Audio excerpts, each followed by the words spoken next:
사람은 가난보다도 무시에 먼저 무너집니다. 저는 평생 인간관계를 연구하며 살아왔습니다. 수많은 강의실과 상담실에서 사람의 마음과 마음이 부딪히는 순간을 지켜봤습니다. 그런데 제가 가장 많이 들었던 하소연은 돈 문제도 병 문제도 아니었습니다. 교수님, 저는 왜 이렇게 무시를 당할까요? 제가 그렇게 보잘것없는 사람입니까? 그 질문 속에는 눈물이 젖어 있었고 깊은 상처가 서려 있었습니다. 제가 나이가 들고 은퇴한 지금 그 물음이 저 자신에게도 던져집니다. 무시당한다는 건 단순히 기분 나쁜 일이 아닙니다.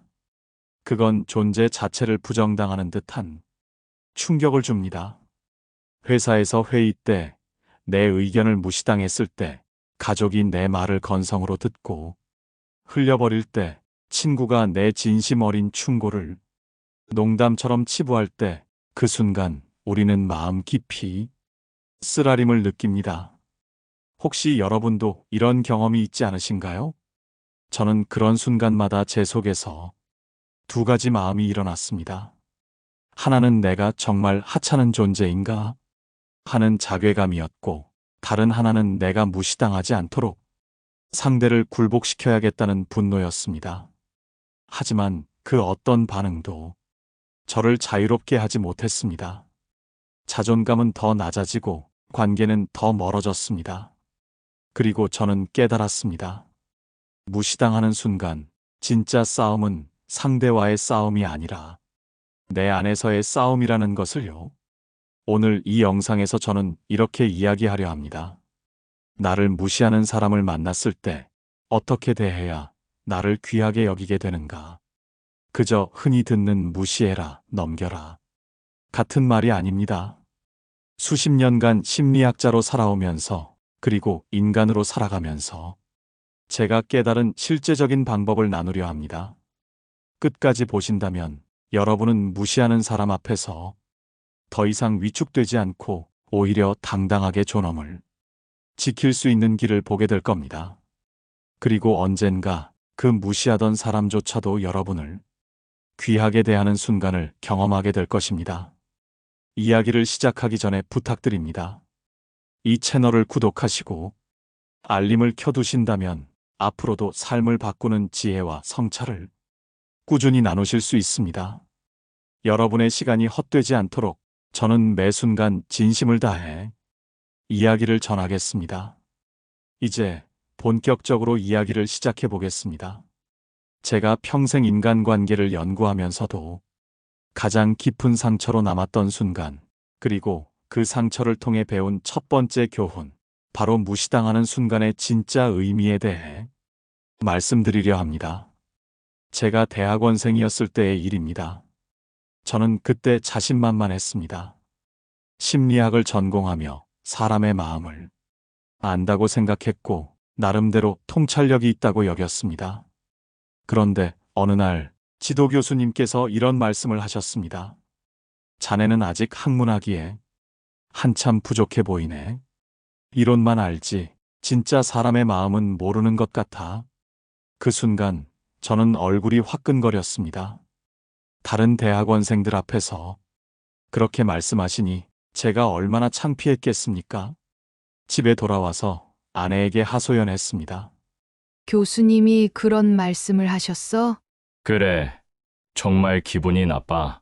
내가 그렇게 부족한 사람인가 싶어서. 당신이 얼마나 열심히 공부하는지 나는 알고 있어. 교수님도 당신을 위해서 그런 말씀을 하신 것 아닐까? 그래도 다른 사람들 앞에서 그렇게 말하는 건 너무했어. 내가 무시당한 기분이야. 무시당했다고 생각하니까 더 상처받는 것 아닐까? 교수님의 말씀을 다른 각도에서 생각해 볼 수는 없을까? 그때는 아내의 말이 위로가 되지 않았습니다. 오히려 더 답답했습니다. 아내도 나를 이해하지 못하는구나 하는 생각까지 들었습니다. 며칠 동안 저는 분노와 자괴감에 시달렸습니다. 교수님을 원망하기도 하고 제 자신을 탓하기도 했습니다. 내가 정말 부족한 건가?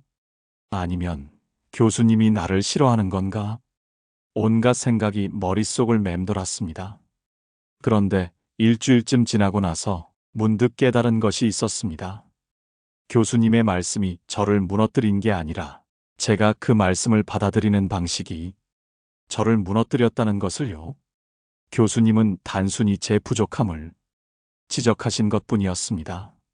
하지만 저는 그것을 나라는 존재 전체에 대한 부정으로 받아들였던 것입니다. 학문하기에 부족하다는 말을 너는 가치 없는 사람이다로 해석해버린 거죠. 그 순간 저는 중요한 진실을 깨달았습니다. 무시당한다고 느끼는 순간 실제로는 두 가지 일이 동시에 일어납니다. 첫째, 상대방의 행동이나 말이 있습니다. 둘째, 내가 그것을 해석하는 방식이 있습니다. 대부분 우리는 첫 번째에만 집중합니다. 상대방이 나를 무시했다고 생각하죠. 하지만 진짜 중요한 건 두 번째입니다. 내가 그 상황을 어떻게 해석하느냐가 내 감정과 반응을 결정하는 거예요. 이것을 깨닫고 나니 세상이 달라 보였습니다. 사람들의 말과 행동이 여전히 있지만 그것에 휘둘리지 않게 되었습니다. 대신 이렇게 자문하게 되었습니다. 이 상황에서 내가 선택할 수 있는 해석은 무엇인가? 어떤 해석이 나를 성장시키고 관계를 발전시킬 수 있을까? 그리고 제가 발견한 첫 번째 원칙은 이것입니다. 무시당했다고 느끼는 순간 먼저 멈추고 물어보라. 이것이 정말 무시인가? 아니면 내가 그렇게 해석하고 있는 것인가? 이 간단한 질문 하나만으로도 우리의 인생은 완전히 달라질 수 있습니다.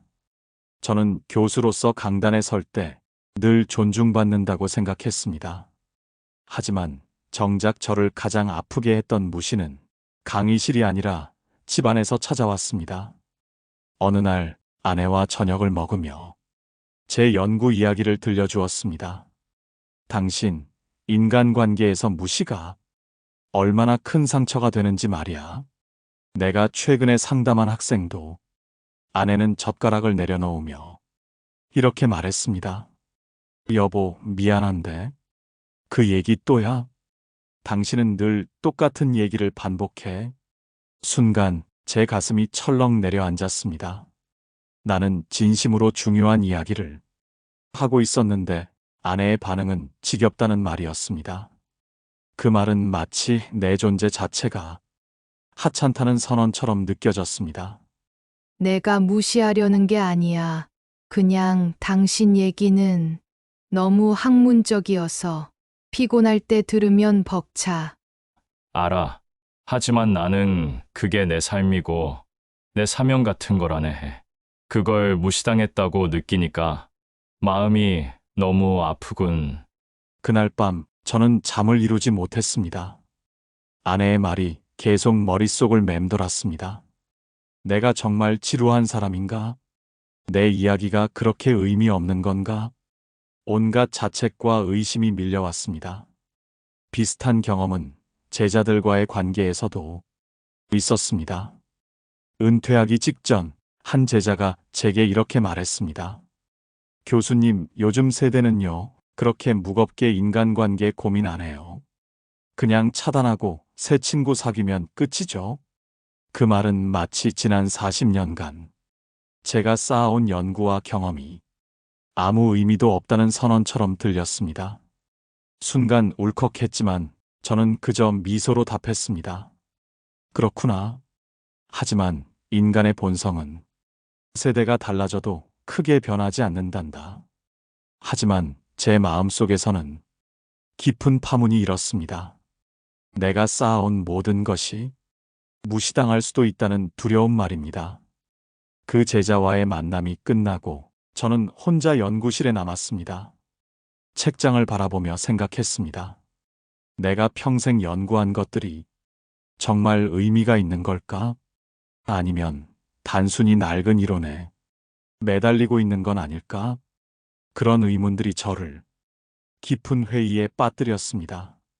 저는 이런 경험들을 통해 깨달았습니다. 무시는 낯선 사람에게만 받는 것이 아니라 가장 가까운 가족, 가장 신뢰했던 제자, 가장 친한 친구에게서도 받을 수 있다는 사실을요. 그리고 그 상처는 더 깊게 파고듭니다. 왜냐하면 우리가 가장 진정성 있게 자신을 드러내는 순간이기 때문입니다. 그런데 그 진정성이 무시당할 때의 충격은 상상을 초월합니다. 마치 내 존재의 핵심이 부정당하는 것 같은 느낌이 들죠. 그때 깨달은 것이 있습니다. 무시를 당했을 때 중요한 것은 그 상황 자체보다 내가 어떻게 반응하는가라는 점입니다. 내가 나 자신을 귀하게 대하지 않으면 그 누구도 나를 귀하게 대하지 않는다는 사실 말입니다. 몇 주 후 아내와 다시 대화를 나누었습니다. 여보, 그날 내 말이 당신 마음에 그렇게 깊은 상처를 남겼을 줄 몰랐네. 괜찮네. 오히려 그날 이후로 나는 무시라는 것이 얼마나 사람을 무너뜨릴 수 있는지 더 실감하게 되었어. 그리고 학생들에게, 사람들에게 더 진심 어린 말로 전할 수 있게 됐네. 당신의 연구가 의미 없다고 생각한 적은 없어. 단지 그날은 정말 힘든 하루여서 여유가 없었을 뿐이야. 알고 있네. 하지만 그 경험이 나에게는 정말 큰 깨달음을 주었어. 무시당하는 순간, 우리는 선택할 수 있다는 것을 말이야. 그 대화를 통해 저는 알게 되었습니다. 무시는 때로는 상대방의 상황이나 감정 상태 때문에 일어날 수도 있다는 것을요. 그리고 그것을 개인적인 공격으로 받아들일 필요가 없다는 것도 말입니다. 이처럼 무시는 우리에게 상처를 주지만 동시에 깨달음을 줍니다. 나는 어떤 태도로 이 상처를 다룰 것인가? 이 질문이 제가 평생 심리학자로서 또 한 사람으로서 붙들고 살아온 화두입니다. 다음 장에서 저는 사람들이 무시를 당했을 때 가장 흔히 저지르는 두 가지 잘못된 반응에 대해 말씀드리겠습니다. 그것이 왜 우리를 더 작아지게 만드는지, 그리고 어떤 전환이 필요한지를 함께 나누겠습니다. 무시를 당했을 때 사람들은 흔히 두 가지 극단적인 반응을 보입니다. 저 역시 상담 현장에서 그리고 제 삶 속에서 수도 없이 목격했습니다. 첫째, 스스로를 깎아내리며 움츠러드는 것입니다. 둘째, 분노와 공격으로 맞받아치는 것입니다. 이 두 가지 모두 결국은 상대의 무시에 휘둘리는 결과를 낳습니다. 한 번은 50대 직장인 남성이 상담실을 찾아왔습니다. 그는 회사에서 상사의 회의석상 발언에 끼어들었다가 면박을 당했다고 했습니다. 내가 뭘 알아? 조용히 해. 그 순간부터 그는 회의 자리에서 입을 닫아버렸습니다. 교수님, 저는 아예 말하는 게 두려워졌습니다. 괜히 또 무시당할까봐 그냥 침묵하는 게 편하더라고요. 그의 말은 이해할 만했습니다. 하지만 문제는 그렇게 스스로를 지우다 보니 상사의 눈에는 더더욱 존재감 없는 직원으로 보이게 된 것입니다. 그의 자존감은 바닥까지 떨어졌고 결국 스스로도 자신을 무시하기 시작했습니다. 그분과의 상담을 진행하며 저는 안타까웠습니다.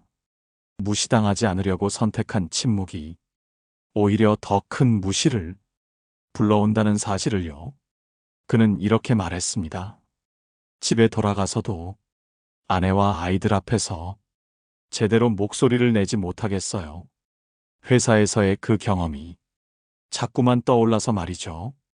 한 번의 무시 경험이 그의 전체 인생을 움츠러들게 만들고 있었습니다. 또 다른 상담자는 정반대의 반응을 보였습니다. 40대 여성 직장인이었는데 무시하는 동료에게 감정을 참지 못하고 공개석상에서 크게 소리를 질렀습니다. 내가 뭔데 날 무시해? 순간적인 분노는 그녀를 시원하게 만들었을지 모르지만 동료들은 오히려 그녀를 감정 조절 못하는 사람으로 바라보게 되었습니다. 결국 그녀는 무시를 당한 피해자에서 문제를 만든 가해자처럼 비춰지게 된 것입니다. 그녀가 저에게 털어놓은 이야기입니다.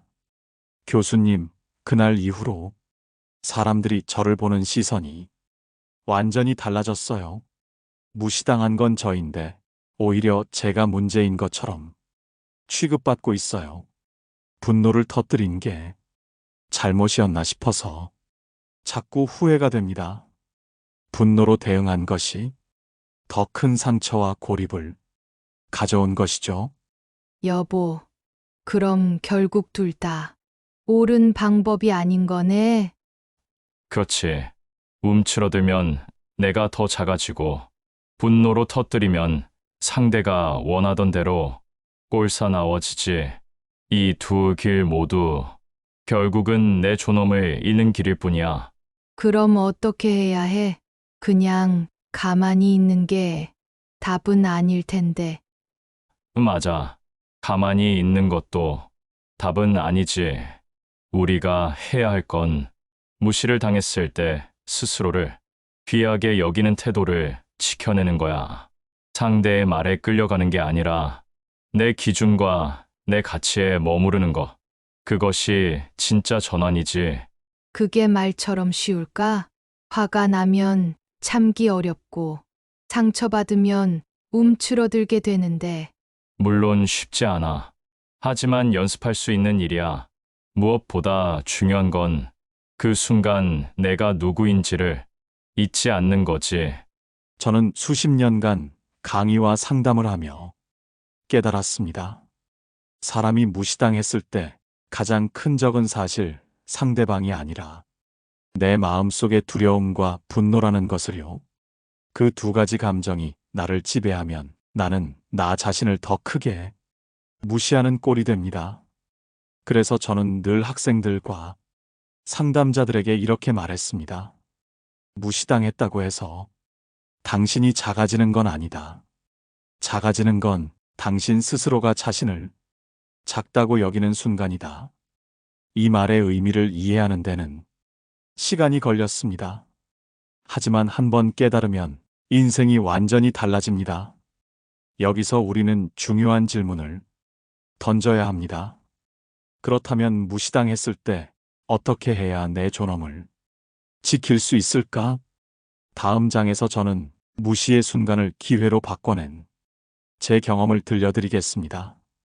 그리고 철학자들의 지혜 속에서 찾은 해답을 함께 나누고자 합니다. 저는 상담자들에게 이렇게 말하곤 했습니다. 무시는 당신의 본질을 바꾸지 못한다. 그것은 상대의 눈에 비친 그림자일 뿐이다. 이 깨달음을 더욱 분명히 해준 건 오래된 철학자들의 가르침이었습니다. 소크라테스는 이렇게 말했습니다. 사람들이 나를 욕해도 그것은 나의 본질을 건드리지 못한다.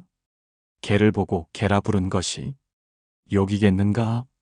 나는 내가 누구인지 알면 된다. 또 스토아 철학자 에픽테토스는 말했습니다. 사람들은 나를 욕할 자유가 있다. 그러나 그것을 내 상처로 받아들일지는 나의 선택이다. 이 철학자들의 말을 처음 읽었을 때 저는 깊은 울림을 느꼈습니다. 특히 에픽테토스의 말은 제 인생관을 완전히 바꿔놓았습니다. 그는 노예 출신으로 태어나 온갖 멸시와 무시를 받으며 살았지만 결국 위대한 철학자가 되었습니다. 그의 말에는 진정한 자유의 의미가 담겨 있었습니다. 외부의 평가에 휘둘리지 않고 자신의 내적 가치를 지켜내는 것. 그것이야말로 진정한 존엄이라는 깨달음이었습니다. 저는 이 가르침을 마음에 새기며 무시의 순간을 새롭게 바라보기 시작했습니다. 상대가 무시하는 말과 태도는 그 사람의 언어와 시선일 뿐 내 가치를 정할 권리는 없다는 것을 알게 된 것입니다. 그 사실을 체감하게 된 사건이 있었습니다. 은퇴 후 어느 날 택시를 탔을 때의 일입니다. 기사님이 제 나이를 묻더니 이렇게 말했습니다. 그 나이면 그냥 집에서 쉬셔야죠. 뭐하러 돌아다니세요? 그 말이 제 가슴에 비수처럼 꽂혔습니다. 순간 얼굴이 화끈거렸고 억울함이 치밀었습니다. 마치 제가 쓸모없는 노인으로 취급당하는 기분이었습니다. 하지만 그 순간 저는 마음속에서 에픽테토스의 말을 떠올렸습니다. 그것을 내 상처로 받아들일지는 나의 선택이다. 저는 스스로에게 말했습니다. 나는 아직 배울 것도 나눌 것도 많은 사람이다. 그의 말은 그의 세계관일 뿐 내 존재를 규정하지 못한다. 그래서 저는 미소 지으며 조용히 대답했습니다. 선생님, 쉬는 것도 좋지만 저는 아직 가르칠 제자들이 있고 배워야 할 삶이 남아 있습니다. 그래서 오늘도 이렇게 움직이고 있는 겁니다. 순간 그 기사님의 표정이 바뀌었습니다. 무심하던 얼굴이 차츰 존중으로 바뀌었고 그 후로는 제 이야기를 진지하게 들었습니다. 무시의 순간을 존엄의 순간으로 전환한 경험이었죠. 그 택시에서 내릴 때 기사님이 이렇게 말했습니다. 교수님, 저도 배웠습니다. 나이가 들어도 그렇게 사시는 모습이 정말 멋있어 보여요. 여보, 그날 당신은 정말 멋졌어. 내가 옆자리에 있었다면 그냥 상처받고 말았을 텐데. 사실 나도 처음엔 기분이 나빴네. 하지만 그 순간 깨달았지. 내가 내 존재를 귀하게 여기면 결국 상대도 귀하게 볼 수밖에 없다는 걸. 결국 자신을 대하는 태도가 남이 대하는 태도로 이어진다는 말이네. 맞아. 존엄은 남이 주는 게 아니야. 내가 지켜내면 남도 따라오게 되어 있지. 그런데 그게 항상 통할까? 어떤 사람들은 정말 고집스럽게 무시하잖아. 물론 모든 사람이 바로 바뀌지는 않아. 하지만 중요한 건 내가 변하지 않는 거야. 상대가 어떻게 나오든 내 존엄은 지켜내는 거. 그것만으로도 충분한 승리지.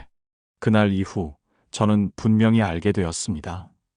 무시당했을 때 분노하거나 움츠러드는 대신 나의 존엄을 잃지 않는 태도가 가장 큰 힘이라는 것을요. 그것이 상대를 변화시키는 유일한 길입니다. 무시하는 사람들은 우리의 반응을 기대합니다.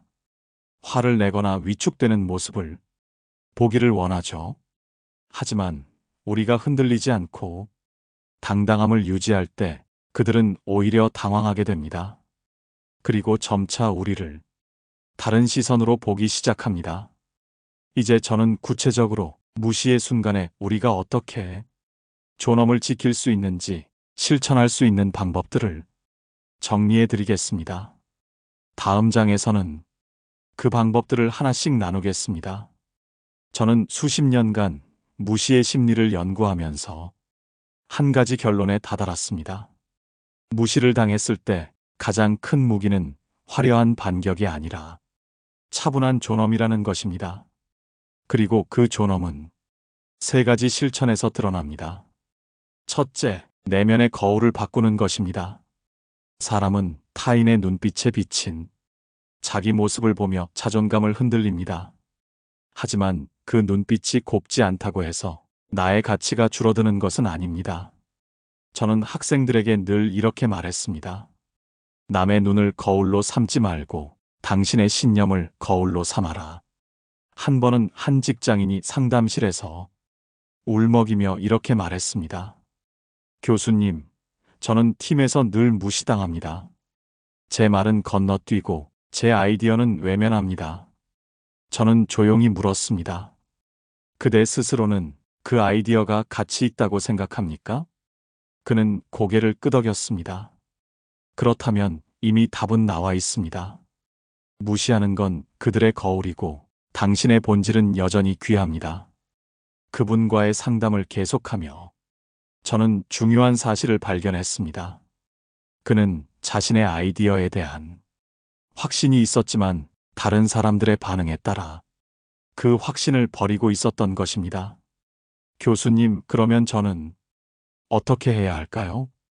계속 무시당하면서도 제 생각을 유지해야 하나요? 저는 이렇게 답했습니다.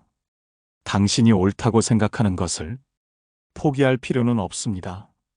다만 그것을 표현하는 방식을 조금 바꿔보세요. 둘째, 말의 힘을 활용하는 것입니다. 무시당했을 때 침묵만 하면 상대는 더 무시하기 쉽습니다.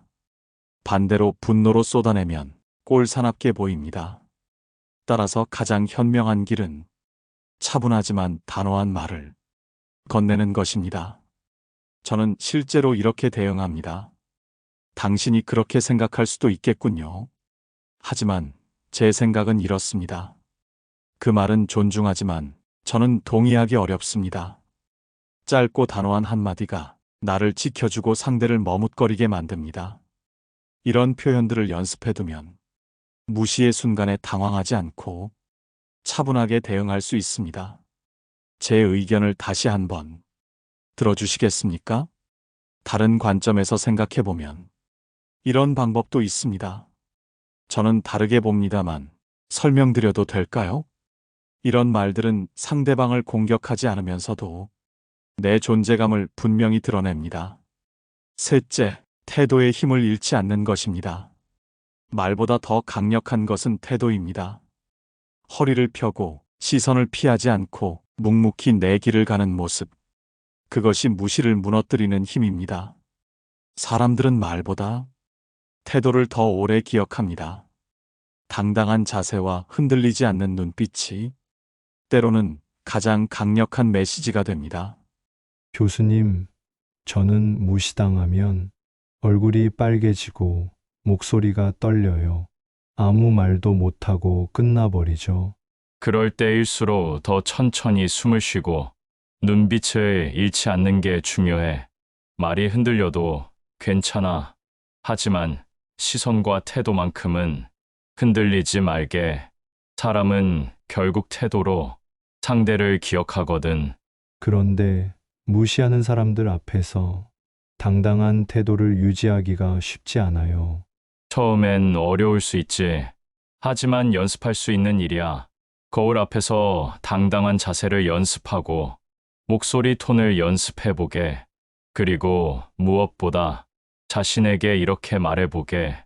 나는 존중받을 가치가 있는 사람이다. 저는 이 세 가지 실천을 통해 수많은 사람들이 무시의 늪에서 벗어나는 것을 보았습니다. 스스로의 내면 거울을 지키고 말로 존엄을 표현하며 태도로 흔들림 없는 존재감을 보여주는 것. 이것이야말로 무시의 순간을 기회로 바꾸는 길이었습니다. 특히 인상 깊었던 것은 이런 방법들을 실천한 사람들이 점차 주변 사람들의 태도 변화를 경험하게 된다는 점이었습니다. 처음엔 의심스러운 눈빛으로 보던 사람들이 점차 존중하는 시선으로 바뀌었고 무시하던 사람들도 함부로 대하지 못하게 되었습니다. 다음 장에서는 이 실천들을 더 깊이 뒷받침하는 철학적 성찰을 나누려 합니다. 동서양의 철학자들이 남긴 지혜 속에서 우리가 어떻게 존엄을 지킬 수 있는지를 함께 살펴보겠습니다. 무시라는 주제를 다루다 보면 저는 늘 철학자들의 지혜를 떠올리게 됩니다. 인간이 살아온 모든 시대마다 무시는 형태만 달라졌을 뿐 늘 존재해 왔기 때문입니다.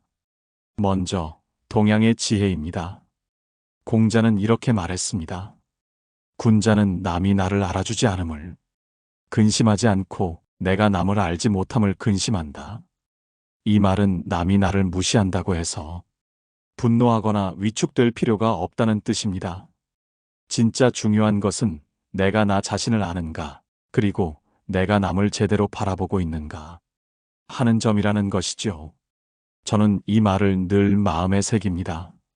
무시당하는 순간 그 아픔을 곱씹는 대신 나는 나를 알고 있는가를 자문합니다.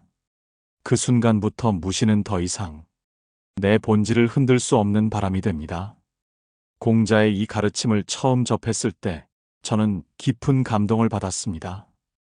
2500년 전의 철학자가 현대인의 고민을 이렇게 명쾌하게 해결해 줄 수 있다니 말입니다. 특히 내가 남을 알지 못함을 근심한다는 부분이 인상적이었습니다. 무시하는 사람을 원망하기보다는 그 사람을 제대로 이해하지 못한 내 자신을 돌아보라는 뜻이니까요. 서양 철학에서도 같은 맥락을 찾을 수 있습니다. 칸트는 인간을 목적 그 자체라 했습니다. 사람을 수단으로 대하지 말고 그 자체로 존엄을 지닌 존재로 대해야 한다는 뜻입니다. 따라서 누군가 나를 무시한다면 그것은 내 존엄이 훼손된 것이 아니라 오히려 상대가 자신의 도덕적 책임을 잃은 것일 뿐입니다. 니체 또한 말했습니다. 당신을 무너뜨리는 것은 타인의 말이 아니라 그 말에 당신이 부여한 힘이다. 이 말은 저에게 큰 울림을 주었습니다. 무시의 말은 칼이 아닙니다. 그 칼에 베이는 것은 내가 그 칼날을 받아들일 때뿐입니다. 니체의 철학을 더 깊이 연구하면서 저는 놀라운 사실을 발견했습니다. 그 자신도 평생 동안 수많은 무시와 조롱을 받았다는 것입니다. 당시 학계에서는 그의 사상을 이단으로 취급했고 동료들로부터 외면당했습니다. 하지만 그는 그런 무시 속에서도 자신의 철학을 포기하지 않았습니다. 오히려 그 경험이 그의 사상을 더욱 깊고 강하게 만들었죠. 당신은 늘 철학 이야기로 나를 깨우치네. 듣고 있으면 마음이 차분해져. 사람은 결국 철학으로 살아가는 법을 배우는 것 같네. 무시 앞에서도 철학적 태도를 잃지 않을 때 우리는 흔들리지 않지. 그런데 철학자들의 말이 현실에서도 정말 통할까? 책 속의 이야기와 실제 삶은 다르잖아. 맞는 말이야. 하지만 철학은 이론이 아니라 삶의 실천이라고 생각해. 무시당했을 때 어떻게 반응할지, 그것도 철학적 선택이니까. 그렇게 보니까 일상의 모든 순간이 철학적 순간이네. 그렇지. 특히 힘든 순간일수록 우리의 철학이 드러나는 것 같아. 무시의 순간이야말로 내 철학을 시험하는 시간이지.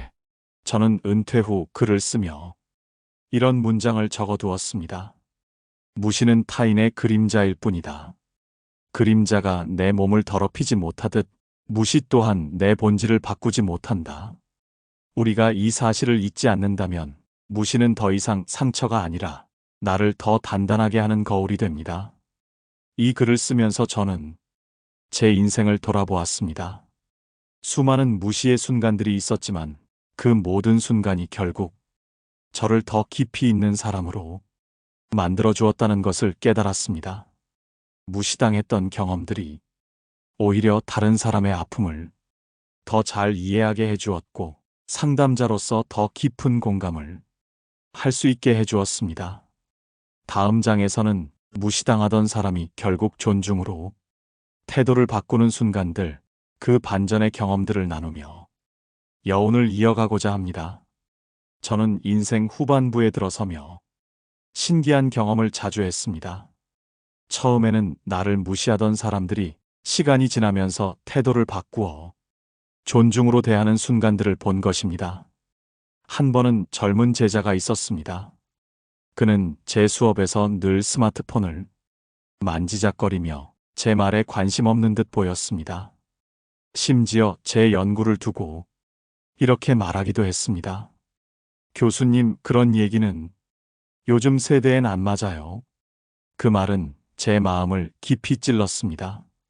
하지만 저는 분노로 반응하지 않고 제 연구와 강의를 묵묵히 이어갔습니다. 그 제자는 수업 중에 다른 학생들과 속삭이기도 하고 때로는 하품을 하며 지루함을 숨기지 않았습니다. 동료 교수들은 저에게 그런 학생은 포기하라고 조언했지만 저는 계속 최선을 다해 가르쳤습니다. 그 학생의 태도에 상처받으면서도 제 신념을 지켜나갔습니다. 몇 년 뒤 그는 제게 전화를 걸어왔습니다. 교수님, 그때 제가 철이 없었습니다. 이제야 알겠습니다.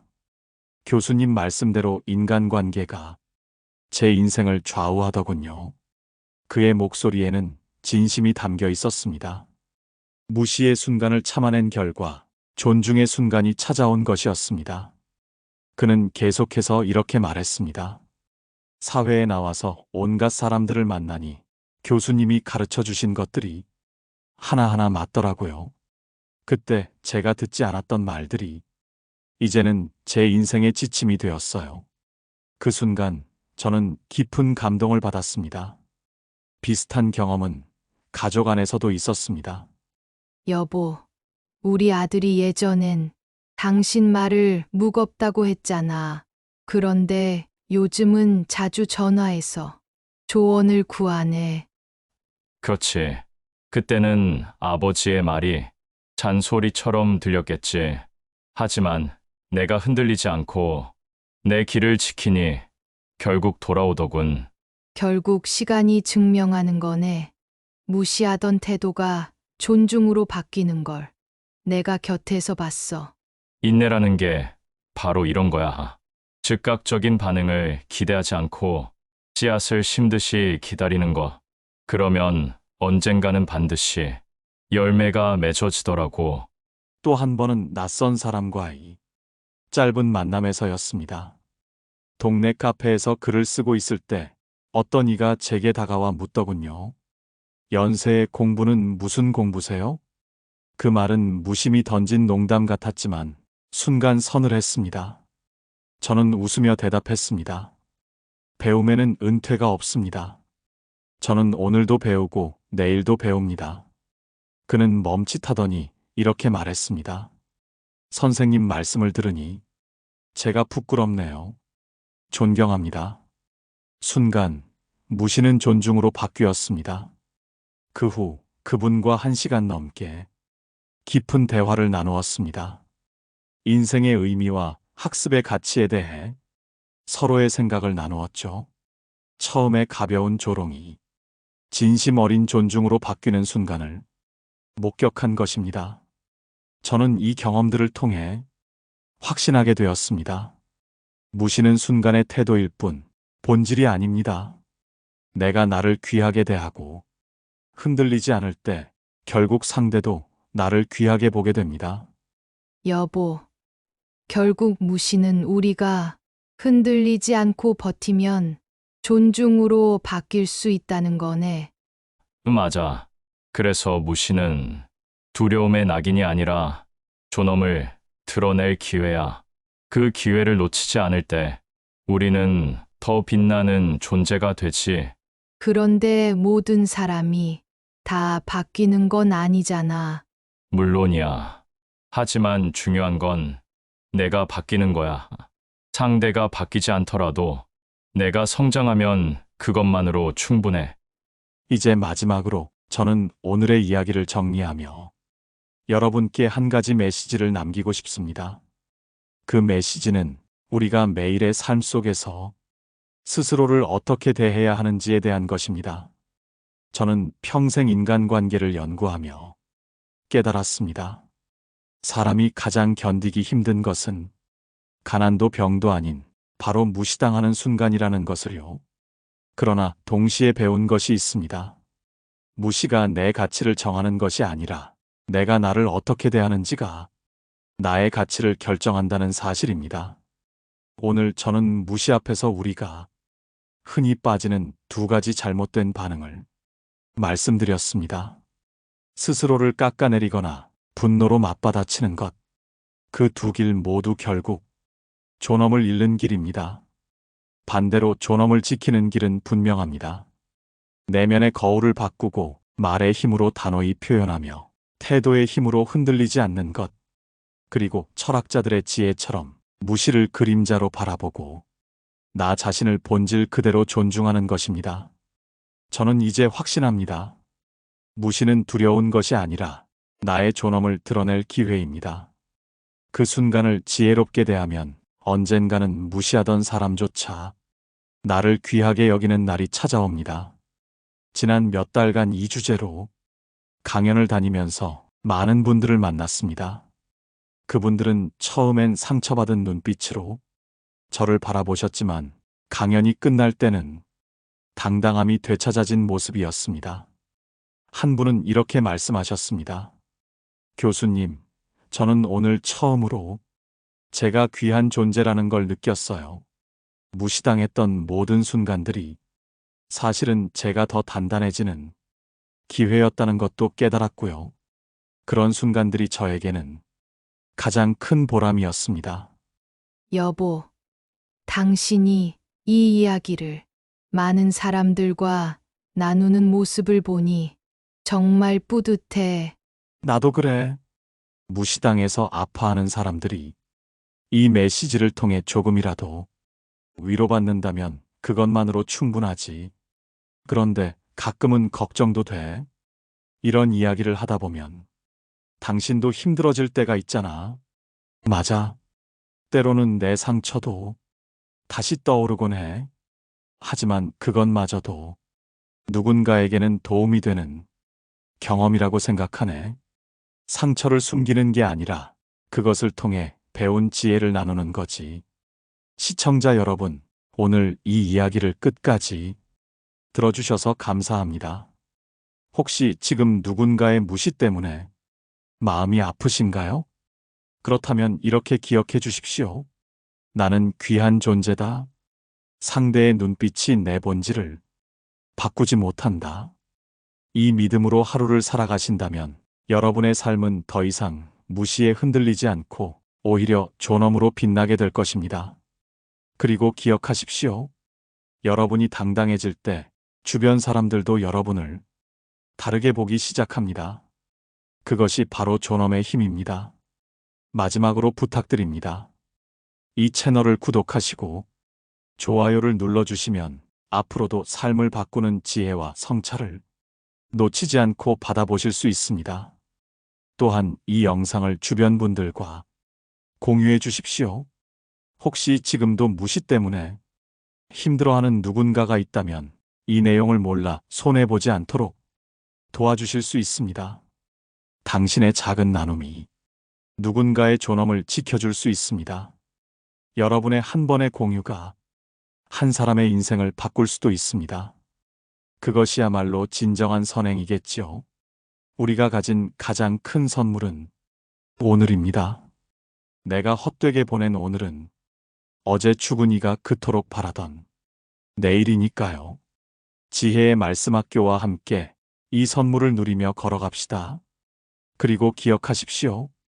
여러분은 소중한 존재입니다. 그 누구도 여러분의 가치를 함부로 정할 권리는 없습니다. 오늘도 당당하게, 존엄하게 살아가시기 바랍니다. 다음에 또 만나 뵙겠습니다. 감사합니다.